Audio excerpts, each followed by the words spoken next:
कहानी नीरू की है। पंजाब की नीरू की शादी दिल्ली के राहुल से होती है। दिल्ली कितना बड़ा शहर है ना, लेकिन आप लोगों का घर तो बहुत छोटा है।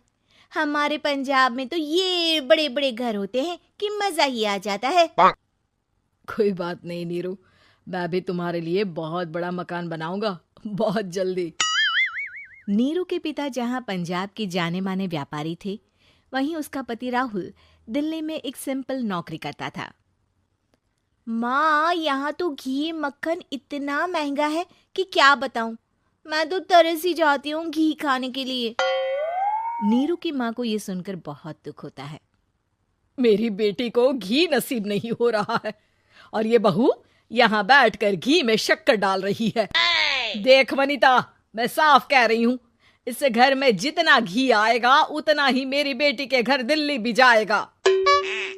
अरे ये क्या बात होती है माँ जी?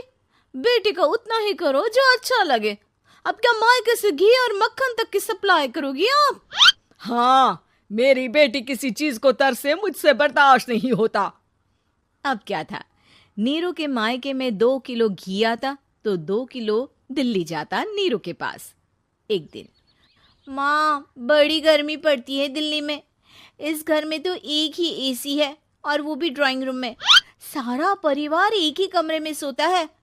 हाँ बेटा, वो तो हर घर की कहानी है। यहाँ भी एक ही एसी है। अरे बिल इतना आता है कि क्या बोलूं। तभी वहां राकेश आ जाता है। माँ, थोड़ी देर में यहाँ कुछ प्लम्बर आएंगे मेरे कमरे में एसी लगाने। जरा ध्यान से लगवा देना ना माँ। ओए, ऐसे कैसे तेरे कमरे में एसी लगेगा? हाँ राकेश, एक बार बात तो कर लेता। अरे पापा, वो वनिता को गर्मी में नींद नहीं आती। ड्राइंग रूम में सबके साथ सोने में वो अनकंफर्टेबल है, इसलिए। अरे पूरे परिवार के साथ वहां तेरी बहन नीरू भी तो सोती है। वो नहीं हो रही क्या अनकंफर्टेबल? समझ रहा है ना? अगर एसी लगेगा तो एक दिल्ली में तेरी बहन के कमरे में भी लगेगा, तभी तू लगा सकेगा। राकेश वनिता को सारी बात बताता है। वनिता करती भी क्या, मन मार कर बैठ जाती है। माँ, ये लोग ठीक नहीं है, क्या करूं मैं? अरे बेटी, यहाँ आ जा, तू यहाँ आकर रह ले। अरे छोड़ दे ऐसे पति को। कैसे छोड़ दूं माँ? समाज क्या कहेगा, लोग क्या कहेंगे? वैसे भी मेरा एक बेटा है मयंक। अरे हटा बेटा, तेरी उम्र ही क्या है? इतनी परेशान रहेगी तो काम कैसे चलेगा? खैर, बात आई गई हो जाती है। माँ को लगता है कि नीरू ठीक है, तो वहीं नीरू के मन में एक ही लाइन चल रही होती है, यहाँ आजा। माँ ने तो बोल ही दिया है कि यहाँ आजा। बस मयंक थोड़ा सा बड़ा हो जाए, इन गरीबों को छोड़कर मैं वापस माँ के पास ही चली जाऊंगी। वो इसी सोच में बाजार में चल रही थी कि मैम, आपका दुपट्टा जमीन को छू रहा है। नीरू जैसे ही उस लड़के की तरफ देखती है, देखती ही रह जाती है।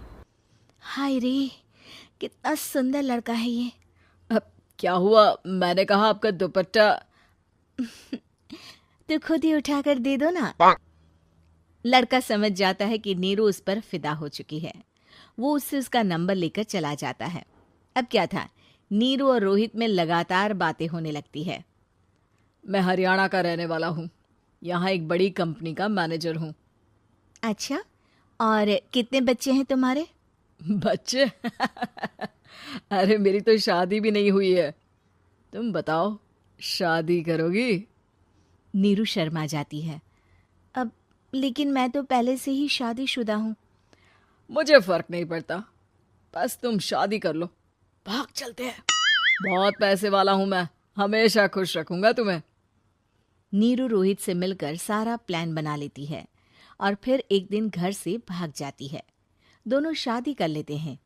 शादी के बाद, क्या बात है नीरू, तुम्हें परेशान सा देखता हूँ, सब ठीक तो है ना? हाँ हाँ, सब ठीक है।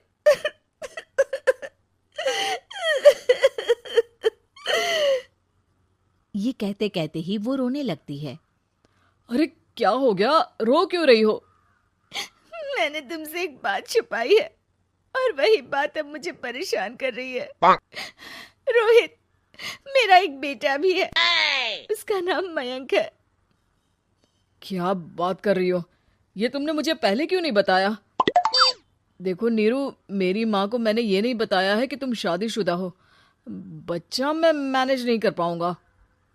नीरू को समझ में नहीं आता कि वो क्या करे। तुम उस बच्चे को अपनी माँ को क्यों नहीं दे देती? नीरू चुपके से माँ को फोन करती है। माँ, क्या मयंक को तुम रख सकती हो? बेटा, मैं राकेश के साथ बात करती हूँ। आखिर घर का बेटा वही है, जो वो बोलेगा। वैसे भी बेटा, तूने जो किया है ना, उसके बाद से पूरा घर तेरी बुराई कर रहा है। मैं भी अब किसी से तेरे लिए लड़ नहीं सकती। राकेश बेटा, नीरू ने तो जो किया बहुत ही बुरा किया, लेकिन मैं सोच रही थी कि क्यों ना मयंक को हम यहाँ ले आए। तभी वनीता बोल पड़ती है। वाह जी, ऐसे कैसे यहाँ ले आए? यहाँ क्या भंडारा भरा है? और जिस बच्चे की माँ ने नहीं सोचा, उसके लिए हम क्यों सोचे? नीरू को एक बार तो अपने बच्चे के बारे में सोचना चाहिए था ना। अरे लेकिन तेरे पास भी तो लड़का नहीं है ना वनीता। माँ, वनीता ठीक बोल रही है। कल को वो बड़ा होकर इसी घर का हिस्सा मांगेगा तो हम क्या करेंगे? माँ कहती भी तो क्या, वो चुप रह जाती है। वहीं नीरू का पहला पति कहता है। माँ, अगर आज भी वो वापस आ जाए तो मैं उसे माफ कर दूंगा। बेटा, गरीबी चीज ही ऐसी है, क्या करेगा? तू तो अब मयंक का सोच। वो बेचारा तो बिना माँ का हो गया। मयंक के खातिर तू दूसरी शादी कर ले बेटा। लोगों के लाख समझाने के बाद नीरू के पहले पति की शादी रिद्धि से हो जाती है, जिसके पहले पति से 2 बच्चे होते हैं। देखो जी, मैंने शादी सिर्फ बच्चे के खातिर की है। मैंने भी शादी सिर्फ बच्चों के खातिर की है। वहीं नीरू के दूसरे पति के मन में ये बात घर कर जाती है कि नीरू एक मासूम बच्चे को उसके खातिर छोड़ कर आई है। अब देखो नीरू, मुझे लगता है कि जो औरत अपनी कोख का बच्चा छोड़ सकती है, वो तो कुछ भी कर सकती है। कल को तुम्हें मुझसे अच्छा कोई मिल गया तो तुम तो मुझे भी बाय बाय कर दोगी ना। नीरू को अब उसका दूसरा पति ताने देना शुरू कर देता है। तंग आकर नीरू उसकी यहाँ से भागकर अपने पहले पति के पास चली जाती है, लेकिन ससुराल में क्या लेने आई है नीरू, मयंक को? नहीं नहीं सासू माँ, मुझसे गलती हो गई, मुझे माफ कर दीजिए। नीरू, अब वक्त खत्म हो गया है, मेरी शादी हो चुकी है। तो छोड़ दो ना उसे, हमारा बच्चा है। मैं आपको अपनी माँ नहीं मानता, मेरी नहीं मान तो बात अच्छी है। नीरू मयंक की बात सुनकर समझ जाती है कि उसके पास अब न आसमान रहा ना ही जमीन।